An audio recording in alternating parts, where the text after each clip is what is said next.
Hey, what's up, guys? It's Dave Elitch back here at Drum Channel. We're here to hang out and celebrate the winner of the Guitar Center Drum Off. That was about a week ago. And because NAMM just happened, I'm lucky enough to have a really good friend of mine here with me, Mr. Zach Danziger. Thank you for having me. Yeah, who's one of my all-time favorite people and players. So We'll change that in a few minutes. So we're just going to open up by just playing a little bit here. We have no idea what we're going to do. So, yeah, we'll just see what happens here.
threw me on that last one. I throw myself.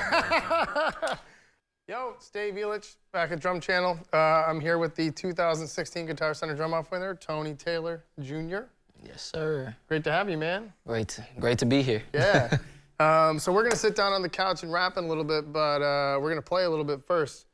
And sort of same thing with me and Zach. We didn't really work anything out. We're just kind of gonna play. Right. So, yeah, like.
Yeah, man, going for it.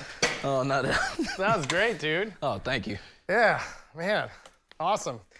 Yo, Dave Elitch back here at Drum Channel. We've got Adam back here with us, Hey guys, helping out as usual. you'll be sending your questions now into the chat, or if you're watching this on YouTube, throw it in the YouTube chat, and I'll be feeding them to these guys here throughout the Q&A section. Yeah, so if you have questions, now's the time.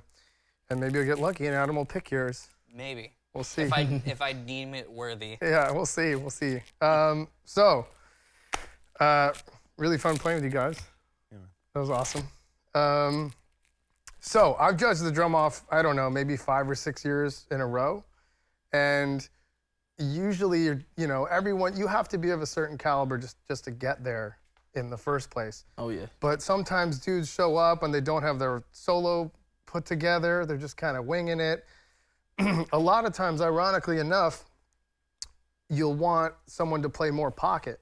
Everyone's always worried about chops and blowing doors and stuff. And a lot of times people be like, man, I wish that dude played more pocket. So, I've seen all these dudes play, and usually it's a tough call. But this past year, and I know you've heard this before, this was like the first time where I've been like, oh, that's the dude.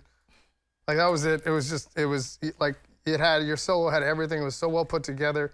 And like when people would ask me what I thought about, like what it was about your playing, is like when you did play pocket, like by itself, not with the rolling. The pad. Yeah. Which not a lot of people even did that in and to itself, like just playing pocket. But your pocket, how old are you? 18. Yeah, man. Your pocket is real tough. It's like real authoritative. And like when you're playing, you're just like, yep, here it is. So having that strong pocket, man, everybody thinks it's all about chops. But when you laid into that, I was like, oh, game over. Exactly. Yeah, like that's what it's all about. So like you're only 18, man. So like you grew up in church or playing, okay. Yeah. Yeah, I grew up in church, always watching my father play. Okay. He plays drums? Yeah, my father Cool. plays drums as well. That's why I'm a junior. Okay. He's senior. Gotcha. But back when I was real little, he made sure that I would come to his rehearsals, his gigs. I'd be right there in the baby seat just watching him the whole time. Like he would tell me like, as soon as he started playing, I just stopped crying. I didn't want no bottle. I didn't pee. I didn't do anything.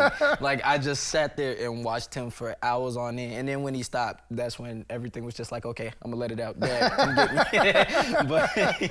Well, that makes sense, man. So it's like it's always been with you. Mm-hmm. Wow. Yeah. And does other people in your family, do they play too? Yeah, my father's father, he plays percussion, and my uncle, he plays drums, and then a whole bunch of other family plays keys. It's just a family of musicians. That So helps, man. yeah. Yeah. Does anybody in your family play anything? Oh, My family, I'm screwed. No one plays anything. I'm the yeah. An only. uphill battle. Yeah, exactly. From the get-go. Yeah, man. It's well, it shows, because like when you play, it's like there's no real weak spots, man. It sounded great, man, and that was fun playing. I haven't traded fours like that. I used to do that all the time with Chris and Coleman and Bruner and Royster and all those dudes. I haven't done that in so long. It's fun though. Yeah, it is. You still do that all the time, like regularly? Yeah, I constantly, well, when I was in school, because I just graduated from high school, like back when I was in school, I didn't have much time to practice that much, but as soon as I graduated, it gave me so much time, just branch out and, work on my music specifically. Sure. So, a couple friends of mine, we go down to our church and just shed every Tuesday. Cool. And that was just like, I have to be down there, like I wanted to make up for so much lost times. And, that really, I've been doing that for about 2 months now. So it was just like, it kind of pushed me. Do you guys have any, I remember when I used to go and do those sheds, because, I didn't grow up and going to church. Right. But when I was hanging out with Bruner and those guys, they would bring me down to these sheds, in like Compton or Watts, and I would go down there, and there'd be like 5 or 6 kits set up. Yeah, exactly. And I was just like, what is going on? What is going on here? Is a whole, scene I wasn't privy to. Right. So like, because if you do that stuff for a little while, everyone's like, all right, cool, like I get it, So like you kind of got to come up with games. Like, so what they would do sometimes is like, if you repeated yourself, you got to get up. You guys ever do anything like that? No, it really is more so like a vibe, It's just pushing always each other? Yeah. Yeah. And for me, like I think too hard a lot. I'm not even gonna lie, like to this day, like I still think too hard for myself. Like, I'm really trying to push myself to that point where it's just like, it just comes out. I'm not finna think about what I'm finna do next as soon as my turn comes up. Right. And, you know, like, as we did our shares, like, you know, we constantly tried to push each other. And, you know, if somebody did like this random chop that was just crazy, hold on, stop, pause everything. What did you just do? And slow it down. Yeah. So, you know, it was always that type of vibe every single time. And, you know, we always tried to build off of each other. That's what it's about. Did you ever do anything like that coming up? You started gigging when you were really young. Yeah, I know, but I was actually had a similar version of the Drummers Collective, not as many drum kits. Right. But, I was just the guy in there playing as much as I could. And definitely it was trading for Central in that place. Yeah, so not as crazy as, you know, what's going on now, but everything gets... But you were probably trading fours with dudes that were like way older than you, right? Yeah. Something like that. That's the best. That was a good way to learn. Yeah, absolutely, man. Yeah. So you're kind of like I remember a few years ago, we were like, what's up with this whole like gospel sort of thing, you know? I was asking you because I thought you had more of, you were more in the in the throes of it. I was admiring from afar. Sure. You know what I mean? Yeah. I became a YouTube fan. Right. You Yeah. were actually Exactly. Well, in the rooms. Well, I mean, I was trying to keep my head above water, you know, as much as I could. But yeah, it's like, you know, you might take that for granted, you know, because you grew up in that. But like, Look at me.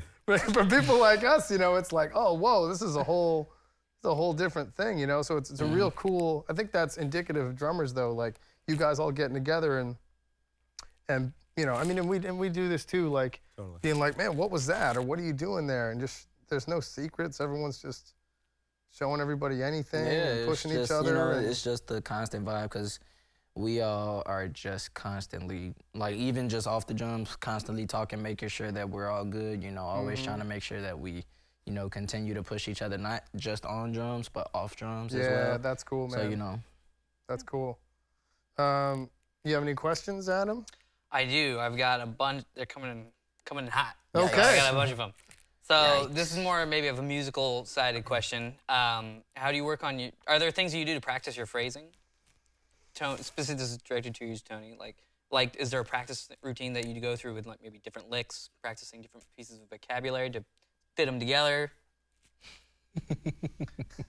That's a good first question. That was the first question in chat. That's very specific. Welcome to Drum Channel. what I do now and before, especially with pocket-wise, you know, besides the sheds, what I'll do is, like, a lot of hip-hop artists, they're very particular about what they want to hear, like, out of their record. They're very specific about what they want to hear coming off that record on the drums.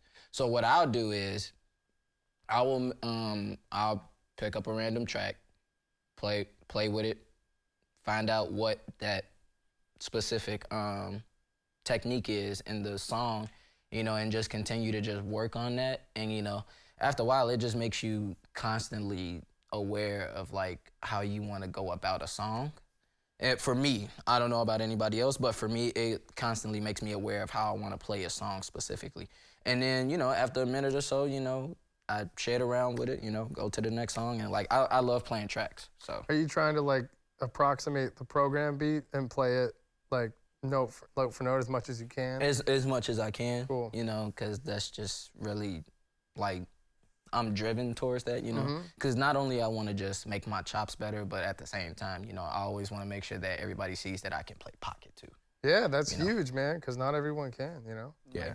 Probably more likely for people to want to hear that than almost anything else. In a working situation. Exactly. Well, yeah, I was going to say what's interesting about that is that, like, I think that's a new phenomenon over maybe the last, an awareness from the actual live musicians, because I do a lot of production stuff and I do a lot of programming, and my transition from playing drums into doing a lot of production stuff started in the late 90s, and I never really thought or cared to at the time make the connection between playing.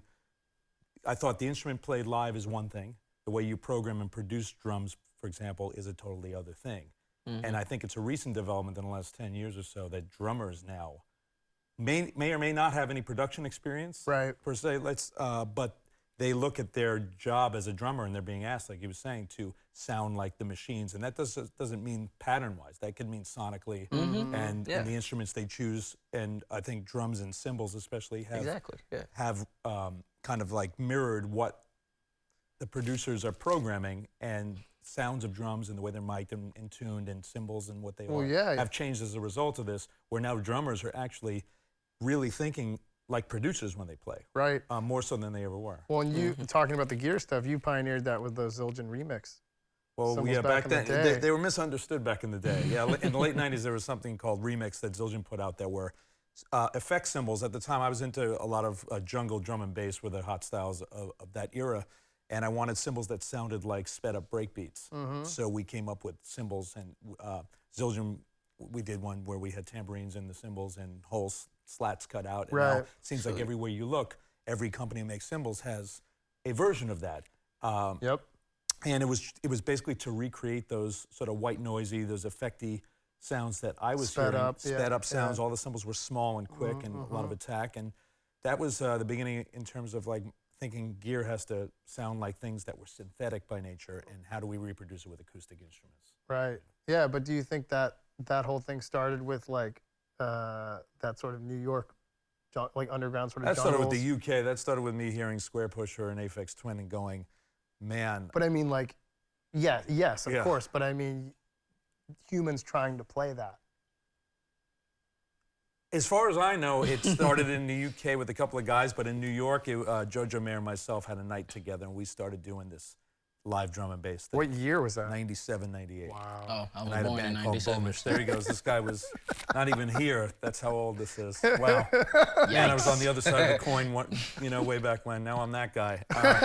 So yeah, 1997, 98. I had a band, Boomish. Jojo Mayer had something called Nerve. And, and we did joint gigs a lot in New York, live drum and bass. It was cool. Yeah. There's like a couple vids you can find if you them. search really hard.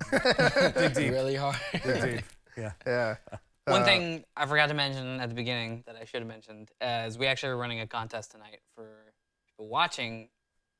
So I have a question, and if you answer it correctly before the end of the show, you get a DW pedal. You get a drum pedal. And the question is, and you guys can't answer it. Dang, Sure. Even though I don't know if anyone I don't know if we get it. would get it. But You're hooked up okay, now, there are man. 4 teachers who have taught 3 or more master classes on drumchannel.com. Who are they? So 4 teachers. 4 teachers. So I need 4 names. And whoever answers it first correctly, that's important. Search it on Drum Channel. They Yeah. have it on You there. can find the answer whether you remember or not if you're clever. So All right. there you go. So I had to mention that before we get too Yeah. far into this because I dropped That's the ball. cool. Yeah, and you get, Anyways. you get a bass drum pedal. Yeah, exactly. Okay, we know how old are you. What else do you do in your free time besides play drums? And also, let me lump in, do you also play any other instruments? Yes, I do. I just started playing keyboards. I got into the whole producing side about 3-4 years ago. So I'm like still learning how to play keys, to this day. Like I'm not that good. I know about probably 5 keys and probably in minor. That's about it. I'm still learning. But yeah, I play that during my free time. I love playing my Xbox One, Black Ops, all that stuff. I love playing games. Like right at the choice. end of the night when I'm all done with everything, I just get on my Xbox and then just play with some friends. I dabble with basketball. I am not that good. I just play for the fun of it. And yeah, just practice drums. That's about it. Cool. That's about my free time. So here's a good one. This is from the Drummers Workshop at Norm's Music. A lot of younger drummers don't have a lot of formal education. Do you read music or have formal education? Yes, And/or. I do. Yeah. I just started reading music in my high school 4 years. Actually, no, 5 years. Because I just started starting how to read music in 8th grade, but I really started working into the more reading of music in high school because the high school that I went to, which is Hinsdale Central Township in Hinsdale, Illinois, every song that we played in marching band, it was all music that we had to read. So I literally had to be like, I can't just memorize this. Like, I really have to read this. So, you know, I was just like, you know what? Might as well just learn it. Did you feel like once you actually learned it, you're like, oh, what's the big deal? Yeah, honestly, like, you know, the way that I would do it, like, I'll look at it, and by the time I memorize it, I'll try to think of it like in another song that I'll play. I'll think about that same song, so it kind of helped me to be able to memorize like what chord or note or you know, stuff like that was. So, you know, over those 4 years, I was reading for jazz, marching band, action, everything. Yeah. They were really reading heavy, you know. Cool. And so yeah, I'm not the best at reading, but you know, I'm still working on it. So I'm in the camp of any is better than none. Like, because reading can always improve. You know. Yeah. Like, there's no one who I would say is such a good reader that there's nothing they could ever improve. Well, I mean, what really matters at the end of the day is that you can play. That's what matters. Yeah. If you can read, you know, it is a huge, huge help. I mean, I teach people how to read all the time, and people put it up on this pedestal like it's very difficult, but it's really easy. And it's like if you weren't able to read English, you couldn't read all this stuff. right, exactly. And it's just information. It's just a different way to process information. Exactly. So, you know, just do it. It'll just help you. It's not a huge. You don't have to do it all the time, but you know, it's really helpful. So this question might be cool to open up to everyone. Who are your biggest musical influence? Let's maybe limit it to like 3. Okay, cool. Because for I was just gonna time's say sake. it's too many. For time's sake. Too many If you for had to me. pick 3 right now, Zach? we'll go. We'll go. Let's get back to me. I gotta whittle it down. I was just getting ready to say what he was finna say, but I have too many, like way too many from everywhere, but you know, I listen to everybody, you know, as many people as like you could think of. I try to listen to everybody, but like people that let's just say it this way. The people that I'll constantly look at it on YouTube, a friend of mine, Sean Chops Right, Calvin Rogers, Rex Hardy, around that branch, and you know, a whole bunch of other people. That's not the only 3. Right. But you know, Sean Wright, he's more so on the producing side and drums, so that's what kind of pushed me to do, you know, playing keys and producing now. Cool. And then you know, Calvin and Rex, that's who my dad brought me up on as I was a kid, and then Tony Royster, apparently, you know, Chris Coleman, everybody. I'll just say that much. I try to listen to everyone. Cool. You know. Awesome. Zach? It's me now. Wow. Can I take it a little more outside Do of whatever you maybe- want. Oh, yeah, come do on. whatever I want. Yeah.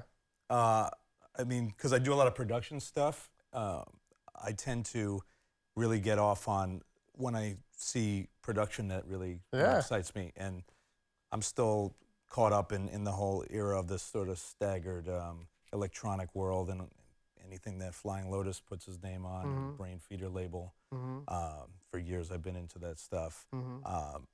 That's great stuff. I mean, I love what Daft Punk does. I love what they've done for years. And yeah, like I think I'm more listening to things that are, how could I make music sound like something, rather than, you know, of course Dave and I talk all the time about drummers we love, and from everybody from Dave King to Nate Wood. I just did a gig with a friend of mine named Lewis Cole. He's one of my big influences, but not only as a drummer, as a whole entity and the things that he does musically. So all the younger guys, they all seem younger than me now. I was the young guy way back when. But I think to listen, just drumming is one thing, and to listen beyond that and check out music, but also check out production in music. Not even just, okay, that was a great track, but why is it a great track? Yeah.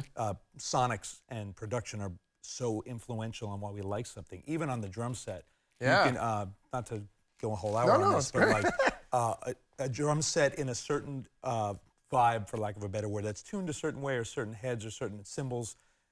You can play the same thing on 2 different kits, and all of a sudden, you may sound like you have a pocket on one of them, and you may sound like you don't have a pocket on another one. And it really isn't only just how your placement is or what you're playing, but it's what it sounds like. And sonics are so important, and I think us as drummers sometimes don't realize that that plays a huge part. So to think about your instrument as as a sonic palette and tweak that to what you want to get out of it musically for the style you're doing, it's a huge Yeah, that's huge massive. consideration. Yeah. So. Yeah, I was just teaching a bunch of people today who are still in town for NAMM. And one of the things I have to call people out on all the time is I'm like, okay, when you're hitting those hi-hats or that rim shot or the bass drum, like, what do you want those voices to sound like? You're just hitting them. Like, it just sounds like you're like, well, as long as I hit these, I'm cool. Right. Like, what do you want that to sound like, you know? And that's not even getting to the point where you're tweaking things. That's just like what you have, you know? So yeah, to kind of echo what both of you guys said, and you know, you go in phases. So I'll just say lately, like, you know, I love Venetian Snares a lot. If you haven't heard of him, he's I like how you just assumed that. yeah, I don't know. I didn't hear of him for a long time. You know, I'll be he's honest, pretty no, he's but pretty I would out love to there, hear man. about him. Yeah, you have to be into that Yeah, scene. it's nuts. I love him. He's incredible. Trying to play that kind of stuff, trying to approximate that stuff on the drum set is impossible. Yeah, like, man, I've been listening to a ton of Massive Attack lately, even though that's like old. Right, but it's still relevant. So talk about production and tracks yeah, and that's always why a- things work. Everything's very minimalistic.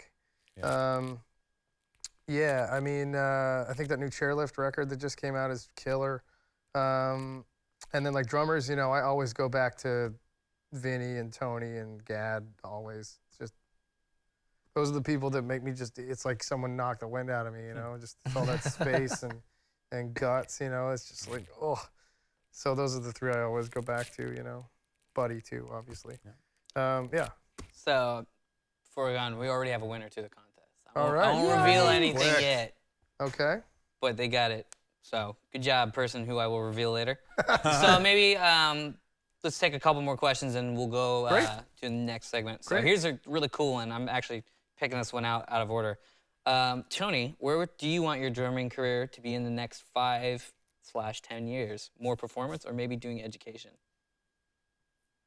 That's a great question. I'm still in between that right now, honestly.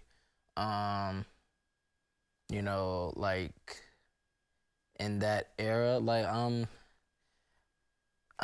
in between. I'm not sure yet. Doesn't you know? have to be one or the other either, you know what I mean? Yeah. There's no reason you can't do both, Oh yeah, definitely. you know? Like yeah, in that mode too.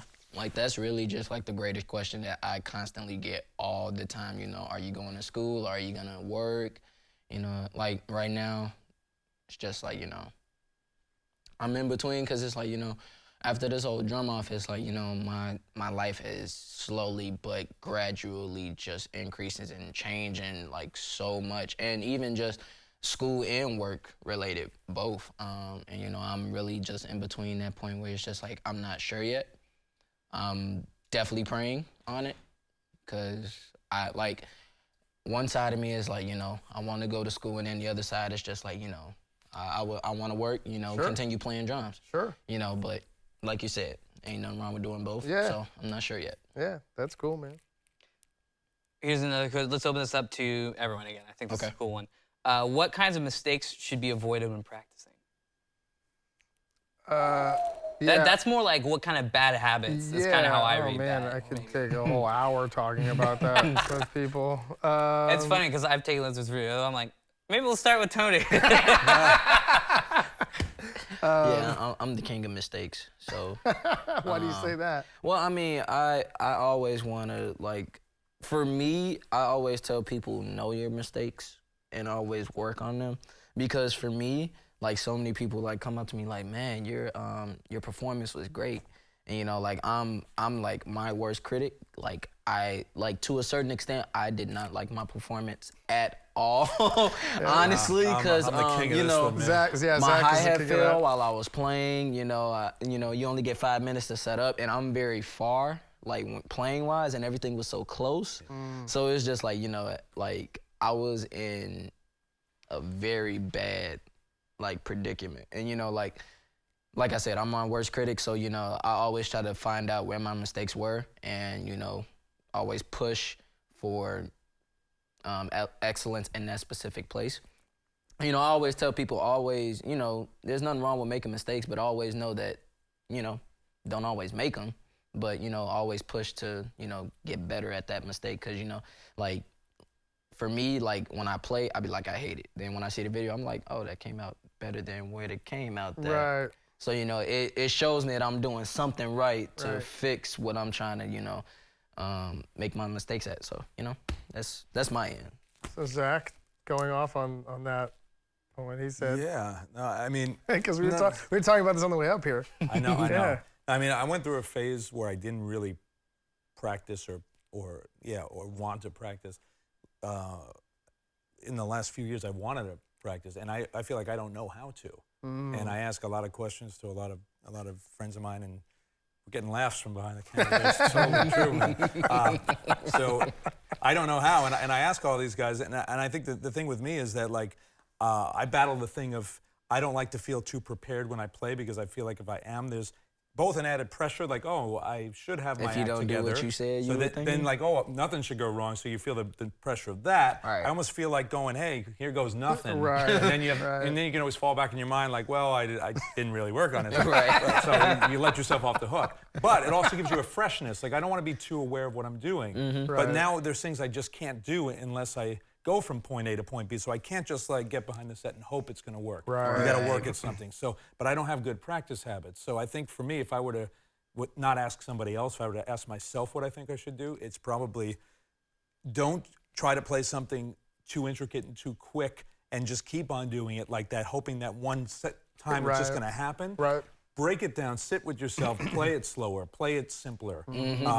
Stick with it, and don't play it for 34 seconds. Right. And maybe not even 34 minutes. Play it for 2-3 hours if you have to. Right. I don't have the patience sometimes to think that it can take that long to get from point A to point B, from not being able to do it to being able to do it. And so I think it's best to maybe break it down, because if you can't develop the right, make it sound good in one way or another, like if it's half the speed. Right. Because to play it lousily up to tempo means nothing. Right. And at least maybe you can train the muscle memory at a slower tempo to get that in your head, and then you can speed it up. Yeah. So that's what I'm going to do whenever the next time I get to a drum set, which is probably in 3 minutes, but we're not practicing in 3 minutes. Yeah, I'm the complete opposite. Like, I always want to learn it fast before I start trying to do it too. slow. But I try to do both to make sure that I don't just stay in one specific. I think everybody tries to do that. I made these T-shirts that say slow down on the front and do it again on the back, because I get so tired of telling people that when I'm teaching, so I just point at my shirt and just do this. Because that's what it is. You have to play stuff ridiculously slow over and over again, and just making sure it's perfect before you speed it up. Like, that's probably the number one thing. And it's also about like how you go about absorbing new information. Like, if, like, for instance, as an example, if you have a page of, say, like 8 exercises, a lot of people will just do 1, 2, 3, 4, and go down from 1 to 8, like bing, bang, boom. And it's like, you need to do number 1 from super slow to super fast gradually by itself. Right. Then number 2, just one thing at a time. If you're hopping around, you're like, wait, what was this? And you never make any progress. And real briefly, sometimes you can actually play something fast and you can't play it slow. Totally. Because you never worked on it slow. That's why I try to make sure that I play it slow And before you're at I a play ballad it fast, tempo 'cause I and tend trying do to that. do certain things you might do at my a quicker God. tempo. You're like, but that's a different kind of muscle memory. So Exactly. you got to work this stuff up and down the ladder. It's way more difficult to play slow than it is fast. Oh yeah, Yeah. definitely. Yeah. It's interesting. In the last lesson I did with Johnny Vatos when he was out here, we were talking about practicing. It said, like, one thing I've kind of like learned just from taking lessons from so many different people is it doesn't matter like what level you are or what you're practicing. You should always have 2 things: clarity and intent. What is it I'm practicing? It should be real clear what I'm trying to improve, and the intent should be what do I want to accomplish by the end of this hour of practicing. Yeah. So like no matter what I do during this hour, I know what I'm doing and I know what the goal is. Even you might not reach the goal every time, but you know that is the goal. That's my intent behind this hour of practicing. Yeah, or else what are you doing? Yeah, exactly. Otherwise you're just wasting time. Yeah. Right. Which Well, you're is practicing what you're playing what you know, which is not practicing. Exactly. All right, so this is going to be the last question for Tony, and it's how much of your drum solo is planned versus improvised? Well, like I said, that hi-hat fell, so I had to improvise on that. It wasn't planned? That was so not planned. That whole time when my hi-hat fell, I was trying to do Latin the whole time, and I had to completely change it. Like the pad part was the same, but like the whole feel of it was supposed to be all Latin, all of it. It didn't come across that way at all. I mean, like, meaning, like, it didn't look like you were like, oh, no. No, I mean, for me, my dad always taught me this, you know, even though you're going through that phase of, oh, my God, this is happening, something's going wrong, always try to figure out a way to be able to go around it. And, it wasn't that hard. I mean, I was like, oh, well, because, like, it was driven towards my foot because I was definitely trying to, when I first started, like, I was definitely trying to drive that the whole time, but, it fell. I was like, oh, well. So, after a while, I was just like, yep, I'm just going to have to do this. And then was anything else improvised? Everything else was primarily put together. I'm not even going to lie to you. That was actually put together in 2 weeks. But because, like, I was very busy, like, working-wise, so I didn't really have time to do the drum off, and then sometimes I just procrastinated it. not even gonna lie, I procrastinated it sometimes. But like some of the stuff that I did do like was from past of the last 3 of the competitions, and then I came up with a couple more that I didn't show anyone yet. So cool. Yeah, it came across great, man. That's great. So actually, we're gonna cut to that performance right now, so you guys can check it out. And then all 3 of us are going to sit down and jam and see what happens. So check it out. We'll be back. That was dope, man. It's so clean and powerful. Like definitely tried to present that. Yeah, yeah, just machine gun, man. Like, oh, not at all. Yeah, no, that sounds great, man. So, yeah, now we're gonna do what I did with Zach and then what I did with Tony, but we're all gonna do it together. So, yeah, I don't know. None of us know what's gonna happen here, so gonna get a venture into the abyss here. So you wanna kick us off, man? Oh, please no. You wanna kick us off? Go easy on us.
we call a shutdown lick. Awesome. Yeah. Right on. Guys, why don't you come out here? Guys, I think we can't thank you enough for watching and getting to hang out with us. It's a total blast. It's always a total blast. Every year we get to do this. Thank you, Tony, Dave, Zach, for making it out here tonight. If you're not already a member of Drum Channel, I highly recommend you subscribe because Please. Dave's got lessons on here. Zach might come out and do something. I'm just here. Here. Hey, you're more than welcome to Definitely. come out and do some stuff with us. But if you're not already a member, you get access to our library of like 800 lessons, plus all the shows and master classes, and hopefully you found some of them while you're looking for the answer. Real quick, before I get too ahead of myself, the Drummers Workshop at Norm's Music is the winner of our contest. You've won a DW 5000 bass drum pedal. Awesome. Woo! Yeah, good job. Good job. Follow us, YouTube, Facebook, Instagram, Twitter, and we'll see you next time. But right now we're going to watch Thomas Pridgeon and Thundercat. Yeah. See you later. Later.